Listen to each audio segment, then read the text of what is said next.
the Moffat era. Just those 3 words alone can often be the most controversial statement in Doctor Who history, and bearing in mind how most of the last 10 years of the show have gone, that's saying something. There's something about this era that inspires so much in so many people, and of course being inspired can also include being inspired to repeatedly slam one's head against a heavy object, which is often me when it comes to this era. Sometimes I can only take so much absurdly weak dialogue, idiotic plots, and the prioritisation of spectacle above all else, and while the feelings those things elicit are fairly self-explanatory, I would have thought. However, I will admit that it's quite a bit better than the 2 eras that followed this one, for one simple reason. Occasionally, the Moffat era could be very good, give us a cracker of an episode where it just all comes together. And yet, somehow, this makes it all the more frustrating when this is always still the exception and not the norm, but that doesn't distract from the brilliance of some of these episodes. This story is not one of the brilliant ones, but it's very far from a bad one either, and it does work out as one of the most interesting stories of the era. Despite its flaws, and they are legion, the overall piece is quite effective, and pretty clever at times if I'm honest. It's not mix, for me at least, between the Moffat era's usual foibles, painful dialogue, some weak cliches, some poor pacing, and, well, Clara being Clara, and some very much appreciated efforts to move beyond it.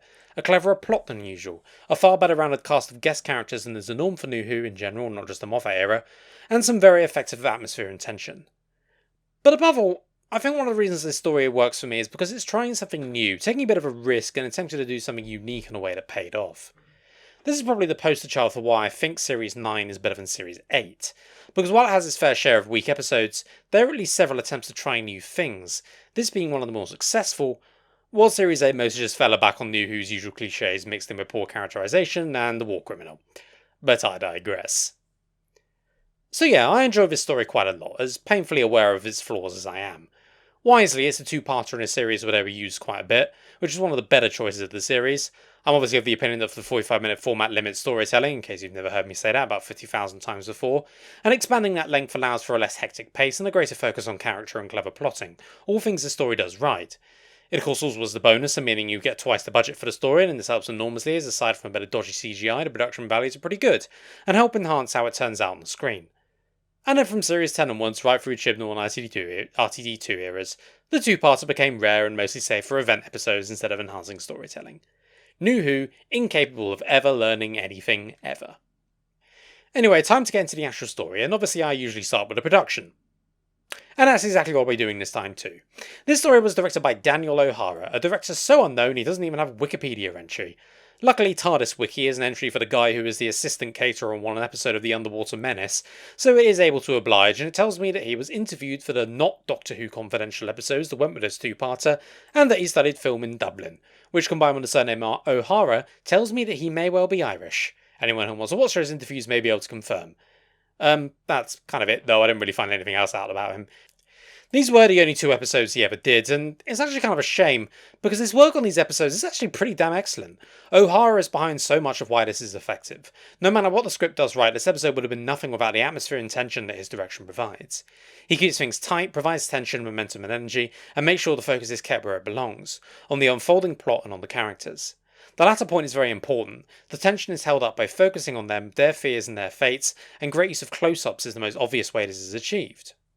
In something that feels honestly pretty rare for NuWho, it feels like very little of the time is wasted, at least none that's being wasted by the directing instead of the script. O'Hara doesn't just manage this in the claustrophobic base scenes though, there's even a sense of dread in the more open past scenes where in theory it should be a lot harder. I think a scene that's good to highlight here is the first appearance of the Fisher King. Instead of going for some jump scare reveal as would have been so easy, it's done really slowly, just letting the lighting and the atmosphere, the menacing voice and Capaldi's acting doing the job and telling us that this thing is the real deal, and only actually showing us it after a good few cuts to other scenes. It's also a demonstration of another thing O'Hara does well, using the time he has to his advantage, and also be something I'll discuss a lot across this video. Do I discuss this? Because this is a 2-parter, we have time to draw out the introduction of the main villain, and it's very effective. There are a few moments he does admittedly go a bit over the top. When the ghost with the wrench is chasing Cass and she can't hear it, because she's deaf and all, it almost works really well. Keeping it super close up means we really get a sense of the vulnerability Cass is feeling in the moment, yet we are certain of what she is not, that she's being stalked in his moments from death. The scene just undoes itself a bit though, when she bends down to check the vibrations and we suddenly get the Daredevil superpower vision, which I feel was unnecessary and over the top. All we needed was her hand on the ground, the feeling of the vibrations, and we'd have got the point. but it's a very minor thing in the story. It's mostly a fantastic job that holds up some of the weaker parts of the story script-wise, and makes sure it never becomes dull or tedious. A major advantage of a two-parter is, of course, you have twice the budget of a single-parter, and this means that as long as you're clever about how you set it up and don't have the scope too wide, you can spend a bit more on the sets and other aspects of the production than you otherwise would be able to. And it shows in this story, which mostly looks fantastic. A few dodgy bits of CGI to remind us all it's NuWho, of course, as I said at the start, but otherwise the job is excellent. The base definitely looks better than your usual generic NuWho base to be Under Siege set, darker and more atmospheric, more realistic and with a greater scope. The different areas all feel unique, and it feels like a real living space. The Cold War training camp on the service in the past scenes is a pretty transparent trick to get away with the whole thing feeling a bit cheap, as obviously it would be given what it is, but it still does it, and certainly looks realistic for what it's meant to be, and conveys the right atmosphere. The Fisher King's also a pretty good design. His face is a bit generic, it looks a bit like the Predator, but it makes up for it in the sheer power it has and how overwhelming it is. You get why this is such a fear-inducing creature, and the stature and power of it is realised superbly well. Another element of production that works really well was the music. Murray Gold rarely succeeds when he has to leave his wheelhouse, I find, but this story might be a major exception to that. It's far lower key than he usually manages, but without being repetitive or silly as I've covered before in some episodes. It's quite tense and still plays to his strengths in a lot of ways, as it's bold and fast-paced. It's not what you call subtle, but avoids bombacity and over-the-topness, instead going for a bit of a darker sound than usual. I think it does work very well. So overall, the production of the story is fantastic. Really a moment where it did all come together and showed how NuWho could come together as long as all the chips fell properly. Of course, that only gets you so far. I've had a good script to work with, so let's now look at that. This story was written by Toby Whithouse, who we have looked at a few times before. I think it's fair to say he didn't really have a style, so to speak, but I think he was someone who could do quite well with ideas, whether they came from briefs or, as is reported for this story, mostly his own ideas. The ideas are very, very good. The idea of the ghosts and the curses playing into traditional ghost story tropes, but then expanding them, giving them both a sci-fi edge through the futuristic setting and a time travel theme to give it a unique Doctor Who approach. As I said, one of the main strengths of this story is how it tries something new, and these ideas are one of the major ways it does that. The way these ideas are made more complex also works very well. What the ghosts are, how that's played with, the writing how, on the spaceship, how it all plays into the villain and the time travel shenanigans, it is all on the whole executed very well. The plot is a clever one, and this therefore translates the ideas well into a full-fledged story. The mystery is one that develops pretty good. Starts with just the ghosts and the spacecraft, and adds new questions just as much as it adds new answers as we go along. But it works in its favour that it never quite answers some of the more pressing questions as we go on, which maintains a sense of dread, mystery and tension that is vital to the piece succeeding. It's how these mysteries are portrayed that is the key to success though. First we find out things logically, through actions having consequences and inferences being drawn from those actions. The deaths of the crew members tell the others vital clues about the ghosts, and that's how they, and by extension the audience, find out about what they're looking for and what they're targeting, which in turn leads into the spaceships and its mysteries, and eventually to the Fisher King. Secondly, it all flows pretty well for the most part, and allows all the different plot beats to be reached without any of it seeming unnatural and forced. Each revelation logically progresses from the last, and as a result the wider developments within the story. For instance, the Doctor's confrontation with the Fisher King is where much is finally exposited, and this comes about because of the decisions made along the way, such as the time travel to explore the past of this situation, etc. and so forth.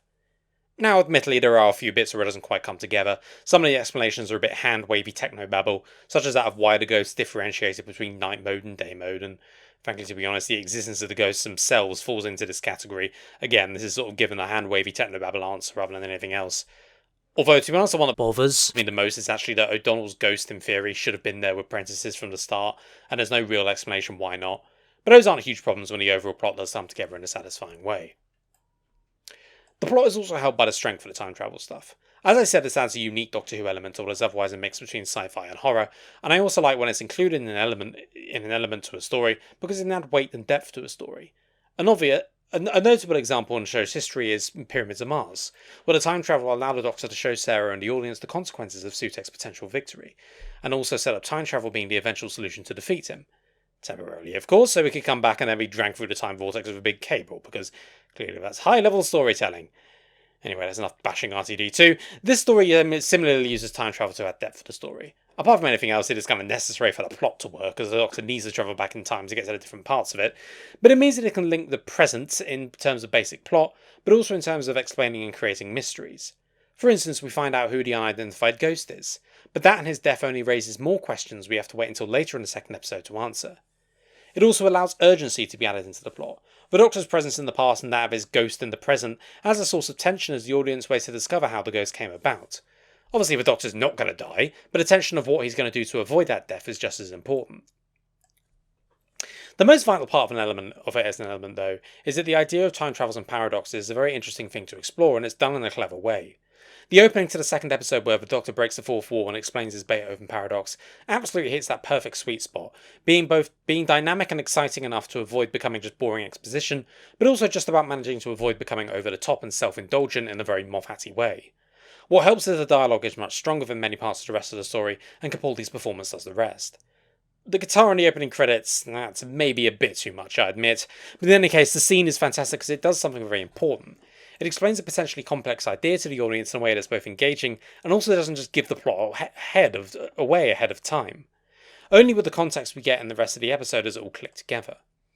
In terms of how the paradox is constructed, it's pretty damn well done. Time loops can be tricky to pull off, but Whithouse manages to avoid contradictions, having all its parts make sense.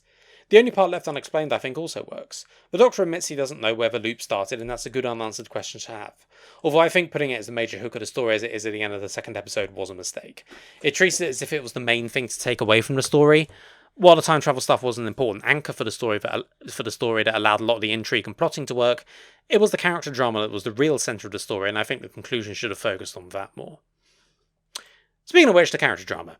A big advantage of this being a two-parter is that there is enough time to properly explore our supporting characters, and the group of characters we get in this story are far more rounded than we usually get in NuWho.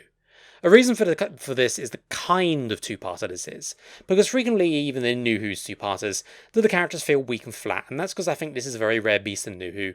A two-parter doesn't necessarily need to be one. It's not put across the two episodes because it's an event episode or a finale because there's a hugely complex plot or anything like that. If you stripped out the subtleties and complexities, this plot itself could probably fit in a single episode. But if you stripped out those subtleties and complexities and sped up the pace, it would just be another underdeveloped bit of NuWho rather than something more interesting. And I would highlight the better supporting character work as a good reason for that. There are 4 primary supporting characters: O'Donnell, Bennett, Cass and Lunn, all members of the Underwater base. All of unique and pretty well-rounded characters, and are given more than enough time to have their own arcs, and without delving into NuWho episode format discussions, as you know my stance on that, and frankly life is too short, it really shows how of extra time where you can really connect with these guest characters. O'Donnell is the technician in the base, and we quickly glean that she's headstrong and confident, but also quickly work out that confidence is really overconfidence. She's an admirer of the Doctor after finding out about him through UNIT, but we can tell that admiration comes from perhaps the wrong place. Less an admiration of his intelligence and guile, and more of the fact that, well, he has lots of adventures and excitement, which isn't the right approach to take, and the Doctor immediately knows that. The dangling a colleague out the window bit does show that she won't take shit, but also shows that she can be impulsive, and these traits are what come together to eventually lead to her death. She gets overconfident and ends up walking straight into the Fisher King, and that's it for her. Her death is the only one of a character we actually give a shit about, so it's important that it works, and because of how it's been built up for her character arc, it does. We could see how she might lead herself into trouble, but it makes her end no less tragic. Her interactions with the other characters also works really well. You can tell the Doctor clocks on quickly about her personality, and when he works out that the message from his ghost is that she's next, you can tell how conflicted he becomes. He doesn't want her to die, but he knows her forceful personality might force it anyway, and of course there's a question of changing history. Capaldi does amazingly in portraying how it's tearing him apart there. That's not to take anything away from Morven Christie, though, who gives O'Donnell a likeable edge that prevents her overconfidence and overbearingness from becoming insufferable as they easily could have done. See Exhibit A, Ms. C. Oswald for more on what that could have been. O'Donnell's most important interactions are with Bennett, the geologist who's kind of a bit reluctant to be there. He's very much an audience identification character in that respect, in that the adventure is the opposite of what he wants, but this avoids cliché for 2 reasons. Firstly, his role in the story is the important one of challenging a lot of Doctor Who's clichés, and secondly, he adds a more human voice to parts of the plot which prevent the cleverness from making them seem separated from that important part. The Doctor's adherence to the laws of time, for instance, is absolutely torn apart in Bennett's furious rant following O'Donnell's death, which also adds a human dimension to the time travel stuff. It's all well and good having clever speeches about paradoxes, but the consequence of that can also be a man standing over the dead body of the woman he loved. I think that human consequence is so important and a very wise choice by Whithouse. Archer Ali does a good job of keeping Bennett very subdued until that point, making his lashing out of the Doctor all the more powerful. Moving on to Cass, the most obvious thing about her is that she's deaf, and I think this character should be the template on how to include disabled characters in the show like Doctor Who. Pretending this ability doesn't exist just makes it seem like an unnecessary gratuitous addition that was just added for the sake of it. But going too far the other way is also a mistake for the obvious reason that portraying people with disabilities as completely constrained by them is a false and harmful stereotype. Cass is deaf, and this is something that she lives with and affects and constrains her. That she nearly gets conked by the world's most obvious ghost with a wrench because of it makes that obvious enough. But she makes up for that by being the most competent and intelligent person among the crew by some distance. The Doctor's obvious recognition of this and the respect that he shows her towards her as a result only reinforces this feeling, and the audience quickly grows to respect her. Nevertheless, she retains her human side. Her badly hidden feelings for Lum throughout the episode are portrayed very effectively and show how her emotions can override her judgment, just like anyone, but it also doesn't cheapen or detract from her intelligence and abilities. Sophie Stone, who plays her, is also deaf. In fact, she's the second deaf actress to appear in Doctor Who, as the guy who played Tissan in Destiny of the Daleks was also deaf, although his character wasn't. Why is that important? Well, Destiny of the Daleks is our next review. It's funny how these things come together. Anyway, Stone does marvellously in portraying so much just using her hands and body language. Acting without speaking is difficult, undoubtedly more so when you can't hear either, and Stone's mastery of body language and facial expressions can do so much of an amazing job of letting the audience get to know Cass as a person. I can't praise her performance enough. Finally, there's Lun, Cass's interpreter. Firstly, the mere existence of his character adds a lot to Cass's, as the fact she's considered valuable enough to bring along a whole other mouth to feed in order for her to be able to work is very, very telling. But on his own, he's important, as providing emotional grounding for Cass is explained, but he also serves a vital role as being the butt monkey of the group. Well, someone has to do it, so he has to be the one who's terrified the entire time and constantly stalked and beset by ghost attacks. He nevertheless serves a good audience character, and a good grounding compared to the professional intelligent Cass and confident and headstrong O'Donnell. It allows his obvious discomfort to be compared with his personal loyalty to Cass, and how the latter overrides the former so much at a time. Therefore, based on the things of these two characters, it's therefore entirely believable when they get together at the end, because of how well the character relationships have been built up. Oh, and Zaki Ismaili does does well in portraying him. Unfortunately, it is one of the story's flaws that all the other characters are pretty crap. Unfortunately, we do only get 4 decent characters, and that is a sign that even with a doubled format, NuWho still can't quite manage it. The commanding officer, for instance, dies in the pre-title sequence, so it's naturally understandable he doesn't have much character, but it feels like a wasted opportunity to explore someone else a bit more before then killing them. Because of this, his death feels completely without weight. We're supposed to feel like his death is important to the crew, but we never really get in that sense. It's not as if the first half of the episode is full to the brim with action after all, so I think there would have been room for this, but oh well. He's also the black guy, which feels like a hilarious cliche coming true to life, the black guy dying first. Hell, I wonder why they didn't just have him wear a red shirt and then say it was one day from retirement to finish the cliche trifecta. Then there's Richard Pritchard, the guy with the worst name in the whole of Doctor Who is an unwelcome reminder of how NuWho usually does characters, being a one-note dimensional rich guy cliche. You can practically rattle off his lines from a cliché list. Oh, I have to think about the money. Oh, my loyalties to the company and our profits. Blah, blah, blah. His welcome early death puts him out of our misery, but not before precious time is burned on his annoying one-note dimensional crap. I will admit his death scene is very effective, though. But again, if he had been a character we had been able to connect to before, it probably would have been even better. There's also Prentice, the Tivolian, or whatever they were, who does his one-note joke about being conquered that isn't very funny, and the joke then gets driven into the ground, because this is the Moffat era after all. Thankfully, like Richard, he gets off pretty quick. In fact, this is a pretty neat segue into some of the more of the issues I have with this story, that it falls down only when it falls back into the old Moffat era habits, which is unfortunately far more frequent than I would have liked. The dialogue in this story, for instance, can be so very frustrating because sometimes it is very sharp, such as between the Doctor and the Fisher King, but then so much of the time it's the usual Moffat-era crap which just makes me want to pull my hair out. The Doctor says something quirky and weird to show how alien he is, and Clara rolls her eyes at it, and then something equally quirky, rinse and repeat. It's always fucking exhausting, and then when placed with an effective story like this, it just falls completely flat. Like, what the fuck are you talking about? A clockwork squirrel? What relevance does that have to anything? What does it tell us about any of the characters involved? If you want to show the Doctor is odd and aloof, try doing it through, I don't know, his actions and character interactions, rather than just giving the random word generator a spin in a lame attempt at comedy. Or, even better, just get rid of that stupid fucking character arc that didn't work in Series 8 and try to develop something to your active strengths. More importantly, though, it's the usual problem for NuWho and the Moffat era in particular, but it's such a huge tonal mismatch. This first part of the story is a tense atmospheric thriller, trapped in a claustrophobic base and being stalked by ghost killers. This is the time to stay tight and focused, and being taken out of it so the Doctor can prattle on about whatever quirky crap Moffat has pulled out of his arse, means the tone swerves in a way that does disservice to this episode. This is mostly confined to the first episodes, but it is a way worse like that. This is why we're trying to set things up, set the mood and the tension. It just interferes with that. The story also suffers a bit from pacing issues. The first episode seems to go very slowly, at least for a while. And not slowly in the taking its time, it's slowly in the padding kind of way. The crew and the regulars stand around expositing, and we found out very little and no for about 10 to 15 minutes after the opening titles, just going round the circle learning not very much. The thing is with a two-parter is that you need to be able to fill it out. Classic Who didn't really have this problem with stories of equivalent length because of the slower pace of TV in general while it was on the air, but no matter how much you slow down NuWho, it's always going to be a bit faster because that's just how TV is now. You need to be able to fill that time, and Whithouse does well with this overall, don't get me wrong, but you can tell there were gaps where he didn't have much to put in, and the pacing issues become very apparent as a result.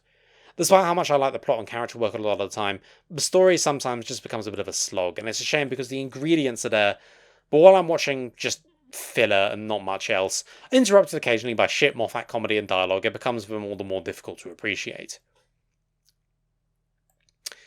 Finally, I'll talk about the regulars. Clara is very much Clara in this story, and this I feel is a major problem with it. Perhaps this is my disposition to dislike the character taking over, but I feel she's used poorly here for a number of reasons.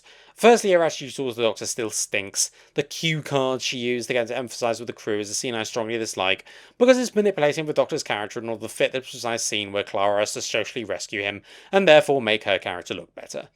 I don't believe the Doctor for a minute should really react like this, and I think I made it pretty clear in the cast, meddling with that in order to make Clara look like the responsible adult in the duo is not something I like. Secondly, her arrogance really gets under my skin. Gotta go sometime. Not with me! Die with whoever comes after me, you do not leave me! Yes, priorities, Clara. He's the one about to die, as far as anyone knows, not you. Please, just for once, try not to make it about yourself. Thirdly, her role with the crew seems to be to strut around like she's in charge, make crap plans and nearly get everyone killed, so her usual competence level's on display as well. I suppose this also fits into the wider dislike I have for the relationship between the 12th Doctor and Clara, which is very much a discussion for another time, so I'll quickly go into the Doctor's character himself. This is an exercise in frustration, to be honest, for the reasons I previously discussed.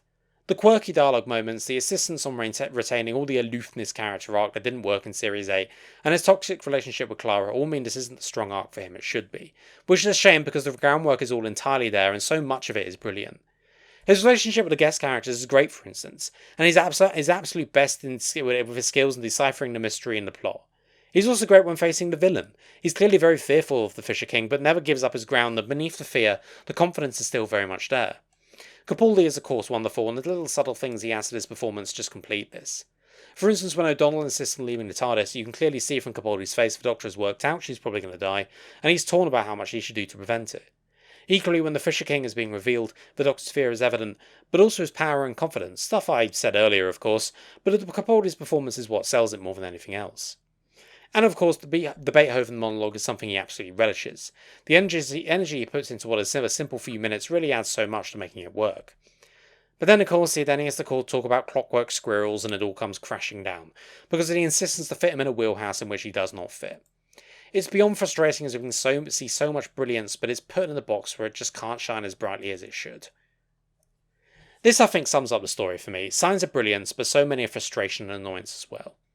I really like so many parts of the story, the complex and clever plot, the care taken with the characterisation, and of course the excellent production. When it reaches beyond NuWho's usual quirks, it succeeds. But then it falls back into old habits, the poor pacing, dialogue, and relying on a regular duo that never works for me, and it becomes frustrating as any other Moffat story. It almost feels disappointing, but it almost breaks the mould entirely, and had it done so I'd be a lot happier to call it a classic, but it just doesn't reach it because it's one too many of these frustrating issues. But it doesn't mean this isn't a good or effective watch. It's got a strong plot, good characters, is cleverly plotted, and feels like a unique experiment in trying something new, which is also always appreciated.